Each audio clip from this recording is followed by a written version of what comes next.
Friends ಎಲ್ಲರಿಗೂ ನಮಸ್ಕಾರ. ಎಲ್ಲರೂ ಹೇಗಿದ್ದೀರಾ? ಎಲ್ಲರೂ ಚೆನ್ನಾಗಿದ್ದೀರಾ ಅನ್ಕೋತೀನಿ. ಸೊ ಫ್ರೆಂಡ್ಸ್, ಇವತ್ತು ಡೇಟು 26 ಥರ್ಸ್ಡೇ. ಇವತ್ತು ಏನದ ರಜೆ ಇತ್ತು, ಈಗ ಮಾರ್ಕೆಟ್ ಎಲ್ಲ ಬಂದಿತ್ತು, ಕ್ಲೋಸ್ ಇತ್ತು because of Ram Navami. So market ಇವತ್ತೇನದ ಕ್ಲೋಸ್ ಇತ್ತು. ಸೊ ನಾಳೆ ಫ್ರೈಡೇ ಮಾರ್ಕೆಟ್ ಓಪನ್ ಇರುತ್ತೆ. ನಾಳೆ ಯಾವುದೇ ಥರ ಟ್ರೇಡ್ ಆಗುತ್ತೆ, ಇಂಪಾರ್ಟೆಂಟ್ಸ್ ಲೆವೆಲ್ಸ್ ಯಾವುದು, ಅದ್ರ ಬಗ್ಗೆ ಏನದ ಡಿಸ್ಕಸ್ ಮಾಡೋಣ. ಅದಕ್ಕೂ ಬಿಫೋರ್ ಏನಪ್ಪ ಅಂತಂದ್ರೆ ಗ್ಲೋಬಲ್ ಸೆಂಟಿಮೆಂಟ್ ಏನದ ತಿಳ್ಕೊಳ್ಳೋಣ. ಸೊ ಇರಾನ್ ಮತ್ತು ಹಂಗೆ ಇಸ್ರಾಯೇಲ್ ಅಮೇರಿಕ ಇದರ ಬಗ್ಗೆ ಯುದ್ಧ ನಡೀತಾ ಇತ್ತು. ಸೊ ಅಮೇರಿಕ ಟ್ರಂಪ್ ಏನು ಮಾಡಿದ್ದ, 5 days ಟೈಮ್ ಕೊಟ್ಟಿದ್ದ ಯಾರಿಗೆ, ಇರಾನ್ ಅವರಿಗೆ ಏನಂತ ಸ್ಟೇಟ್ ಆಫ್ ಹಾರ್ಮೋಸ್ ಏನದ ಓಪನ್ ಮಾಡ್ಲಿಕ್ಕೆ. ಆಮೇಲೆ ಇನ್ನೊಂದೇನಪ್ಪ ಅಂತಂದ್ರೆ ನ್ಯೂಸ್ನಾಗ ಏನಿತ್ತು, ಪಾಕಿಸ್ತಾನದವರು ಮೀಡಿಯೇಟ್ ಮಾಡಲ್ತಾರೆ ಅಂತೇಳಿ, ಲೈಕ್ ಇರಾನ್ ಮತ್ತು ಹಂಗೆ US ಅವ್ರು ಇಬ್ಬರು ನಡ್ಬರ್ಕೆ ಅಂದರೆ ಮೀಡಿಯೇಟ್ರಾಗಿ ಕೆಲಸ ಮಾಡಲ್ತಾರೆ. ಸೊ ಏನದ ಈ ವಾರ್ ಬಗ್ಗೆ ಡಿಸ್ಕಸ್ ಮಾಡಲ್ತಾರೆ ಅಂತೇಳಿ ಈ ಥರ ನ್ಯೂಸ್ ಏನು ನಡೆದಿತ್ತು ಮಾರ್ಕೆಟಲ್ಲಿ, ನ್ಯೂಸಲ್ಲಿ. ಅದಾದಮೇಲೆ ಏನಾಯಿತು, ಇರಾನ್ದವ್ರು ಏನಂದರು, ಇಲ್ಲ ಅದು ಥರ ಯಾವುದೇ ಥರದ್ದು ಸ್ಟೇಟ್ ಡಿಸ್ಕಷನ್ ಆಗಿಲ್ಲ, ಇದು ವಾರ್ ಬಗ್ಗೆ ಯಾವುದೇ ಥರದ್ದು ಏನಾದರೂ ಕಾಂಪ್ರಮೈಸ್ದು ಅಥವಾ ಏನೇ ಇದು ಡಿಸ್ಕಷನ್ ಆಗಿಲ್ಲ ಅಂತೇಳಿ ಏನಂದ್ರೆ ಇರಾನ್ದು ಇದು ಅಂಬಾಸಿಡರ್ ಹೇಳಿದ್ರು. ಆಮೇಲೆ ಇನ್ನೊಂದೇನಪ್ಪ ಅಂತಂದರೆ, ಈ ಥರ ಡಿಸ್ಕಷನ್ ಆಗ್ತಾಯಿದೆ ಅಂಥೇಳಿ ನ್ಯೂಸಲ್ಲೆಲ್ಲ ಬಂದಿತ್ತು. ಸೊ ಅದು ಡಿಸ್ಕಷನ್ ಆಗಿಲ್ಲ ಅಂಥೇಳಿ ಇರಾನ್ದವ್ರು ಹೇಳ್ಯಾರ. ಸೊ ಹಂಗಾಗಿ ಏನಾಗಿದೆ, ಮಾರ್ಕೆಟ್ ಏನಾಗಿದೆ ಪ್ರೀವಿಯಸ್ ಡೇಯಲ್ಲಿ ಇಲ್ಲಿ ನೋಡಿರಿ 15 minutes ಟೈಮ್ ಫ್ರೇಮಲ್ಲಿ ತೋರಿಸ್ತೀನಿ.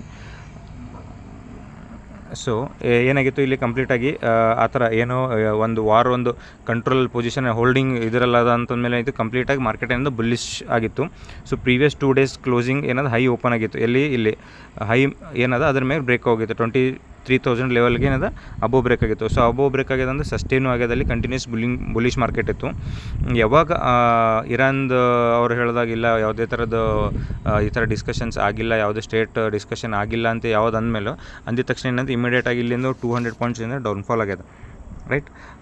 ಸೊ ಇಲ್ಲಿ ನೋಡಿ, ಇಲ್ಲಿಂದ ಮಾರ್ಕೆಟ್ ಯಾವಾಗ ಇರಾನ್ ಕಡೆಯಿಂದ ಒಂದು ಇನ್ಫಾರ್ಮೇಷನ್ ಬಂತು, ಯಾವುದೇ ಥರ ಡಿಸ್ಕಷನ್ ಆಗಿಲ್ಲ ಅಂತೇಳಿ ಅಪ್ರಾಕ್ಸಿಮೇಟ್ ಒಂದು 200 points ಇಮಿಡಿಯೇಟಾಗಿ ಡೌನ್ಫಾಲ್ ಆಯಿತು. ಈ ಕಂಟಿನ್ಯೂಸ್ ಬುಲಿಶ್ ಮಾರ್ಕೆಟಲ್ಲಿ 200 points ಡೌನ್ ಆಗಿದೆ ಅಂತಂದರೆ it's basis on news based trade ನಡೆದ ಅಂತೇಳಿ ಇದು ನಮಗೇನದ ಒಂದು ಕನ್ಕ್ಲೂಷನ್, ಒಂದು ಮಾರ್ಕೆಟ್ ಸೆಂಟಿಮೆಂಟ್ ಗೊತ್ತಾಗ್ತದೆ.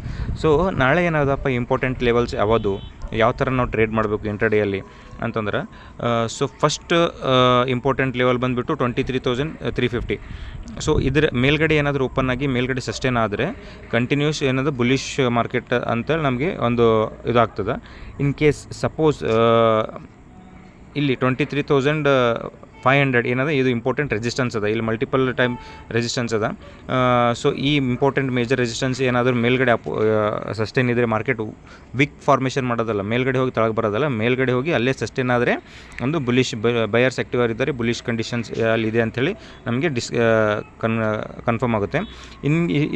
ಇನ್ ಕೇಸ್ ಏನಪ್ಪ ಅಂತಂದರೆ ಮಾರ್ಕೆಟು ಸೈಡ್ ವೇಸ್ ಓಪನ್ ಆಗಿ ಇಲ್ಲಿ ಮೇಲ್ಗಡೆ ಈ ಪಾಯಿಂಟ್ನ ಟಚ್ ಮಾಡಿ ಸ್ಲೋ ಆ್ಯಂಡ್ ಸ್ಟಡಿ ಡೌನ್ಫಾಲ್ ಆದರೆ ಒಂದು ಇಂಪಾರ್ಟೆಂಟ್ ಸಪೋರ್ಟ್ಸ್ ಯಾವ್ದು ಇರುತ್ತಪ್ಪ ಅಂತಂದರೆ, ಇಲ್ಲಿ ನೋಡಿ ಇಂಪಾರ್ಟೆಂಟ್ ಸಪೋರ್ಟ್ ಯಾವುದು ಅಂತಂದರೆ ನೆಕ್ಸ್ಟ್ ಇಲ್ಲಿ 23,300 ಇದೊಂದು ಇಂಪಾರ್ಟೆಂಟ್ ಸಪೋರ್ಟು.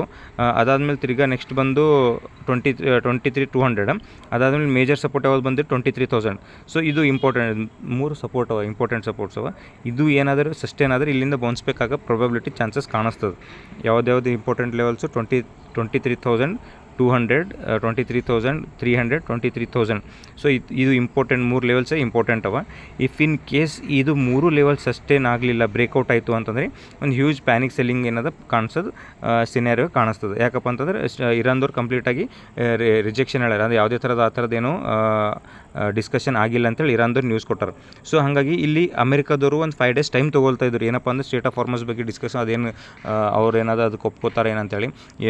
ಇರಾನ್ದವರು ಒಂದಿಷ್ಟು ಕಂಡೀಷನ್ಸ್ ಇಟ್ಟಿದ್ದಾರೆ, ಮತ್ತು ಹಂಗೆ US ದವರು ಒಂದಿಷ್ಟು ಕಂಡೀಷನ್ ಇಟ್ಟಿದ್ದಾರೆ. ಬಟ್ ಅದಕ್ಕೆ ಯಾವುದು ಕರೆಕ್ಟಾಗಿ ಸೇಮತೆ ಆಗಿಲ್ಲ, ಯಾವುದು ಕಾಂಪ್ರಮೈಸ್ ಅವರು ಒಪ್ಪಿಲ್ಲ, ಇವರು ಒಪ್ಪಿಲ್ಲ. ಸೊ ಇನ್ನು ಪ್ರೆಸೆಂಟ್ ಮಾರ್ಕೆಟ್ ಸಿಚುವೇಶನ್ ಯಾವುದಪ್ಪ ಅಂತಂದ್ರೆ, ಮಾರ್ಕೆಟ್ ಕಂಡೀಷನ್ ನಾಳೆ depend upon the war situation. So these are the important levels. ಯಾವುದು 23,000, 23,100, 23,200. ಸೊ ಇದೆಲ್ಲ ಮೇಜರ್ ಸಪೋರ್ಟು. 23,500 ಒಂದು ರೆಸಿಸ್ಟೆನ್ಸ್ ಇದೆ. ಅದ್ರ ಮೇಲ್ಗಡೆ ಸಸ್ಟೇನ್ ಆಯ್ತು ಅಂದ್ರೆ ಒಂದು ಕಂಪ್ಲೀಟ್ ಬುಲಿಶ್ ಮಾರ್ಕೆಟ್ ಆಗ್ತದೆ. ಇಫ್ ಇನ್ ಕೇಸ್ ಅದು ಏನಾದರೂ ಇದಾದರೆ ಮಾರ್ಕೆಟ್ ಏನದ ಸೆಲ್ಲಿಂಗ್ ಸೈಡ್ ಒಂದು ಪ್ಯಾನಿಕ್ ಸೆಲ್ಲಿಂಗ್ ಆಗೋದು ಪ್ರೊಬಬಿಲಿಟಿ ಏನದ ನಮಗೆ ಕಾಣಿಸ್ತದೆ. ಐ ಹೋಪ್ ನಾನು ಹೇಳಿದ್ದು ನಿಮಗೆಲ್ಲ ಕ್ಲೀನಾಗಿ ಅಂಡರ್ಸ್ಟ್ಯಾಂಡ್ ಆಗ್ಯದ ಅನ್ಕೋತೀನಿ. ನನ್ನ ಚಾನಲಿಗೆ ಲೈಕ್ ಮಾಡಿರಿ, ಶೇರ್ ಮಾಡಿರಿ, ಸಬ್ಸ್ಕ್ರೈಬ್ ಮಾಡಿರಿ. ಸೊ ಲೆಟ್ಸ್ ಸಿ ನಾಳೆ ಯಾವತ್ತಾಗುತ್ತೆ. ಆಮೇಲೆ ಇನ್ನೊಂದೇನಪ್ಪ ಅಂತಂದ್ರೆ ಇಂಪಾರ್ಟೆಂಟ್ ಥಿಂಗ್ ಅಂದರೆ ಈ 23,000 23,500 ರೇಂಜಲ್ಲೇ ಟ್ರೇಡ್ ಮಾಡಲ್ತಿತ್ತಂದ್ರೆ ಯಾವುದೇ ಹ್ಯೂಜ್ ಕ್ವಾಂಟಿಟಿ ತೊಗೊಂಡ್ಬಿಟ್ಟು ಟ್ರೇಡ್ ಮಾಡೋದಲ್ಲ. 1 ಲಾಟ್ 2 ಲಾಟಲ್ಲಿ ಟ್ರೇಡ್ ಮಾಡಿ ಪ್ರಾಫಿಟ್ನ ಇಮಿಡಿಯೇಟಾಗಿ ಬುಕ್ ಮಾಡ್ಕೋ. ಯಾಕಂದರೆ ಸ್ಪೈಕ್ ಆಗೋ ಚಾನ್ಸಸ್ ಪ್ರಾಬಬಿಲಿಟಿ ಜಾಸ್ತಿ ಇದೆ. ಯಾಕಂದರೆ ನ್ಯೂಸ್ ಮೇಲೆ ಡಿಪೆಂಡ್ ಅದ ಮಾರ್ಕೆಟ್. ಯಾವುದೇ ಪ್ರೈಸ್ ಎಕ್ಷನ್ಸ್ ಆಗಲಿ ಆಮೇಲೆ ಯಾವುದೇ ಸಪೋರ್ಟ್ ಇದು ಆಗಲಿ ಮಾಡೋದಿಲ್ಲ. ಇಮಿಡಿಯೇಟಾಗಿ ಸ್ಪೈಕ್ಸ್ಗಳು ಅಪ್ಸ್ ಆ್ಯಂಡ್ ಡೌನ್ ಸ್ಪೈಕ್ಸ್ ಭಾಳ ಆಗ್ತಾವೆ. ಸೊ ಹಾಗಾಗಿ ಯಾವುದೇ ಒಂದು ಕ್ವಾಂಟಿಟಿ ಜಾಸ್ತಿ ಯೂಸ್ ಮಾಡಲ್ದೇ ಟ್ರೇಡ್ ಮಾಡಿರಿ.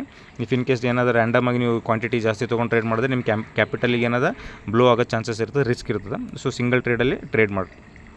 ಐ ಹೋಪ್ ನಾನು ಹೇಳಿದ ಅಂಡರ್ಸ್ಟ್ಯಾಂಡ್ ಆಗಿದೆ ಅನ್ಕೋತೀನಿ. ಪ್ಲೀಸ್ ನಾನು ಚೆನ್ನಾಗಿ ಲೈಕ್ ಮಾಡಿರಿ, ಶೇರ್ ಮಾಡಿರಿ, ಸಬ್ಸ್ಕ್ರೈಬ್ ಮಾಡಿರಿ. ಓಕೆ ಫ್ರೆಂಡ್ಸ್, ಬಾಯ್. ನಾನು ಈ ವಿಡಿಯೋನ ಇಲ್ಲಿ ಕ್ಲೋಸ್ ಮಾಡ್ತಾ ಇದ್ದೀನಿ. ಸೊ ಔಟ್ ಆಫ್ ಸ್ಟೇಷನ್ ಇರೋದ್ರಿಂದ ಮೊಬೈಲಲ್ಲಿ ವೀಡಿಯೋ ಮಾಡ್ತೀನಿ. ಇನ್ನೊಂದು 2 ಡೇಸ್ ಆಮೇಲೆ ಮತ್ತೆ ಸಿಸ್ಟಮಲ್ಲಿ ವೀಡಿಯೋ ಅನ್ನೋದು ಅಪ್ಲೋಡ್ ಮಾಡಿ ಹಾಕ್ತೀನಿ. Bye friends.